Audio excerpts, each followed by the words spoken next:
Hello and welcome back to Unwinding Minds. I'm glad you're here today. In this episode, we're going to talk about something called Rejection Sensitivity Dysphoria, sometimes called RSD for short. If you've ever felt completely crushed by criticism, or even the perceived hint of it, or if you find yourself constantly overthinking every text message, email, fearing that you've upset someone, you're not alone. RSD is a powerful emotional experience, and one that deserves to be met with a lot of understanding and compassion, not shame. Whether you live with ADHD, autism, chronic illness, or are just a little more tender in a fast-moving world, this episode is for you. RSD isn't a formal diagnosis, but that doesn't make it any less real to those who live with it. It refers to an extreme emotional sensitivity to actual or perceived rejection, criticism, or failure.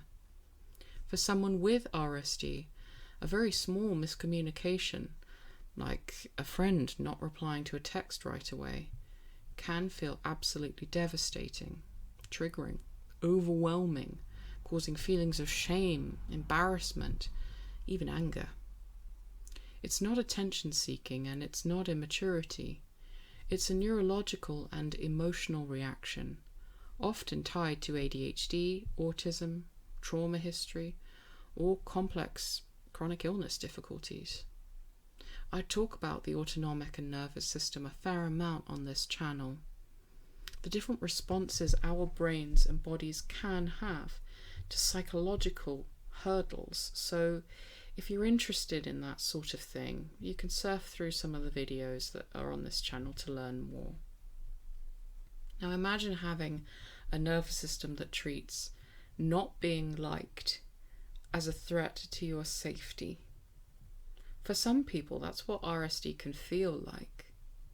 Many people with neurodivergent brains, especially those with ADHD, report this type of strong emotional sensitivity.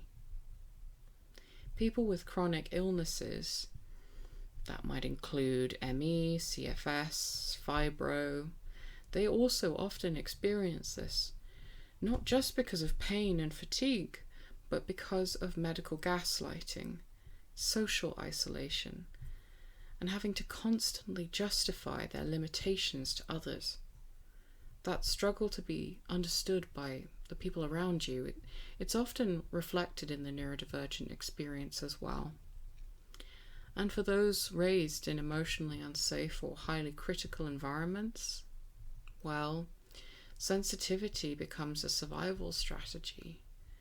People-pleasing relies heavily on our ability to read very tiny shifts in tone, shifts that other people may not be able to pick up on. Or sometimes we can become so strongly aware of the potential for danger that we can see it even if it isn't really there. You can become hypervigilant to tone, pauses, facial expressions, interpreting silence as rejection, or "are you okay" as code for "you've done something wrong." I hope that it isn't for your sake, but for many people listening to this, this sounds and feels way too familiar. RSD can make daily life feel like being in an emotional minefield. You might avoid things that you really care about. You might not start things because of a fear of failure.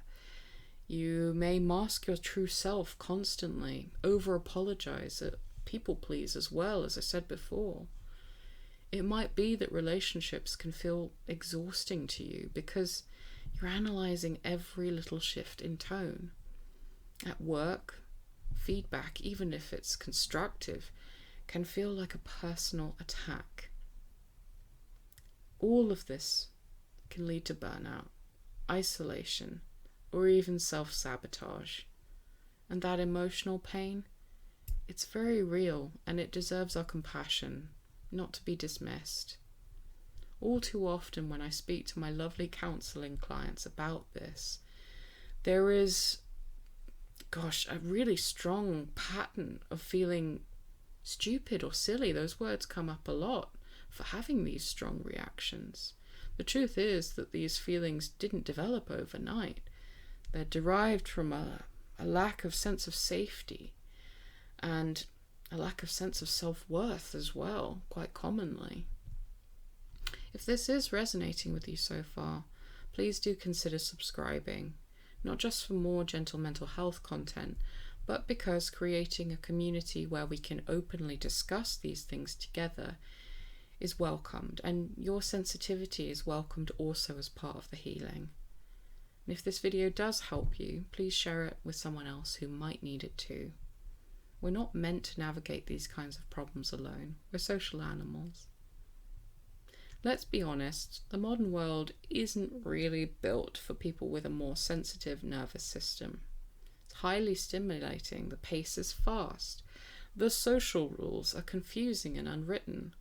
Online, we're expected to respond instantly, present perfectly, and somehow never ever make a single mistake. And in chronic illnesses, or in neurodivergence as well, the pressure to be normal can feel unbearable. But sensitivity is not in and of itself a flaw. It's information. It's your body trying to tell you, this really matters to me. I want to belong. I want to feel safe, and I don't feel that right now. And there's strength in understanding that. Brené Brown's an excellent voice on the topic of vulnerability and the power it has in bringing us closer together, as well as closer to ourselves. She really is marvelous.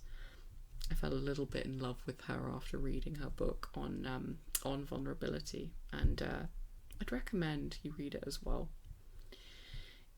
Or potentially watch her TED Talk if that's not accessible for you. So what can we do when we notice that we are more sensitive? Well, let's talk about ways to live alongside RSD, not by toughening up, but by creating emotional safety from the inside out. Some ideas include naming it without shame.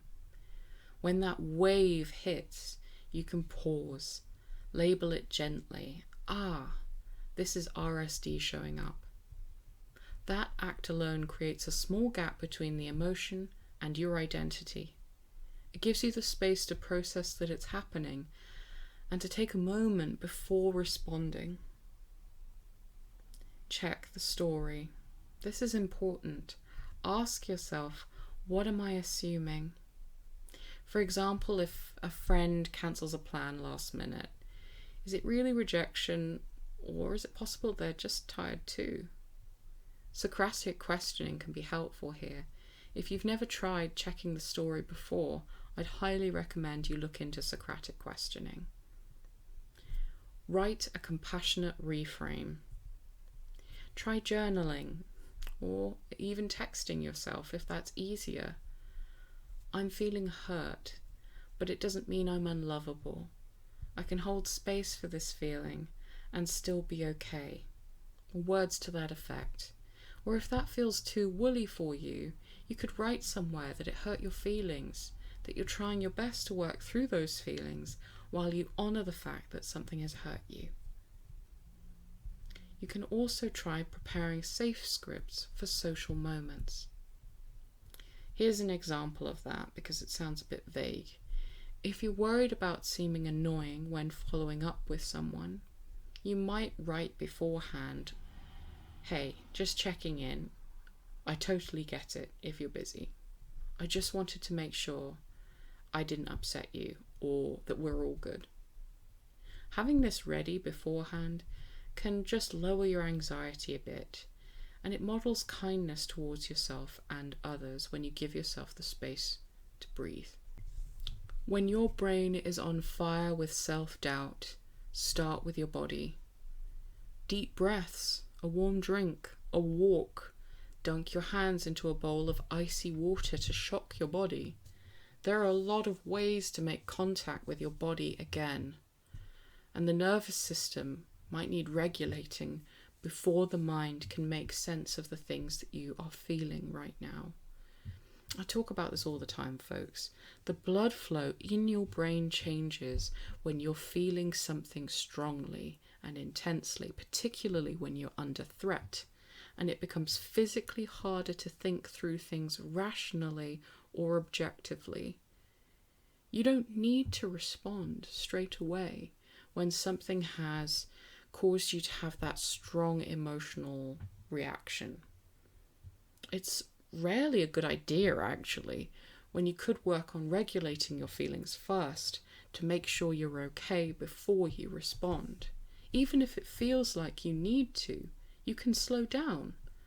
Give yourself the space to show up for yourself first before you start to work on it with somebody else.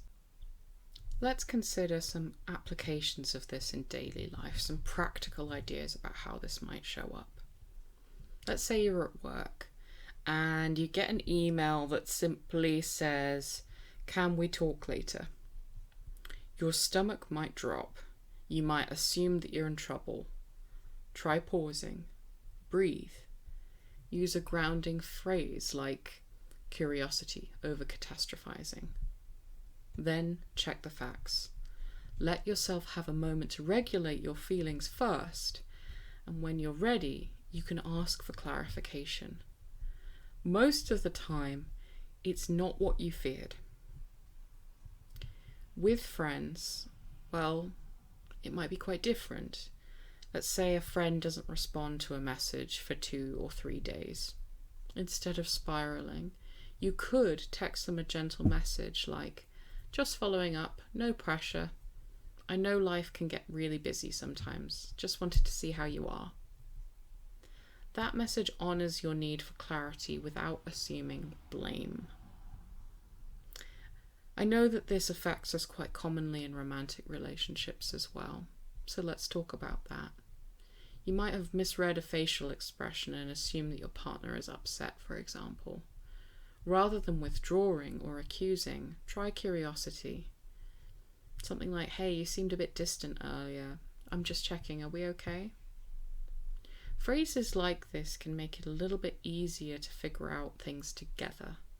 Vulnerability invites intimacy. These moments can work to build trust with others, but also with yourself. Living with rejection sensitivity doesn't mean that you're broken. It means that your heart is wired to care deeply. That's far from a defect. That's a capacity. And yes, it comes with pain. But pain is not something that we can avoid in life. It's an important part of it. But also being sensitive means you're armed with deep empathy, intuition, and emotional insight. Those are pretty valuable traits. I hope you would agree. So be kind to yourself and celebrate the small wins. Seek out relationships where you feel the safest. And most of all, know that you are not too much if you feel things strongly. There's nothing wrong with it. If today's episode has helped you to feel a little bit more seen, or to understand another person that's living with RSD who you care about, please do give this video a like, and you can also consider subscribing. You can also go to my website where you can learn more about working together on a one-to-one basis through things like RSD, and you can also find free mental health resources there. You could also comment below, what does it feel like for you to live with RSD, and what helps you to cope with it? The things that you say in the comments section may be the very thing that someone else desperately needed to hear. Speak kindly, especially to the parts of you that feel the most fragile. I'm very glad that you could join me today. Take really good care.